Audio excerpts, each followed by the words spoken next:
പുഞ്ചക്കരി എന്ന് പറഞ്ഞ സ്ഥലത്താണ്. പുഞ്ചക്കരി പാലത്തിനടുത്ത് നമ്മുടെ പ്രിയപ്പെട്ട സുഹൃത്തിൻ്റെ വീട്ടിൽ രാവിലെ അദ്ദേഹം എഴിച്ച സമയത്ത് ഒരു അതിഥി വലയിൽ കുരുങ്ങി കിടക്കുന്നു എന്ന് പറഞ്ഞാൽ അതിൻ്റെ തൊട്ടടുത്ത് തന്നെ ഒരു പൂച്ച മരിച്ചു കിടക്കുന്നു. എങ്ങനെയാണെന്ന് പറഞ്ഞാൽ പൂച്ച മരിച്ചു കിടക്കുന്നു.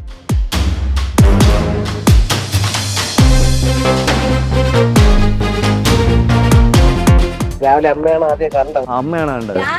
പറ്റിയെ പിടിച്ച് കെട്ടാന്ന് പറഞ്ഞിട്ട് ഞാൻ മോന്റെ പറഞ്ഞു, മോനെ അവിടെ തുടലി അടക്കണം, ഞാൻ എടുത്തോണ്ട് മാവിന്റെ കൂട്ടിൽ ഞാൻ തുടലെടുക്കാൻ ഓടിച്ചെന്നത് ഇങ്ങനെ കണ്ടു. എന്തായാലും പൂച്ച മരിച്ചു.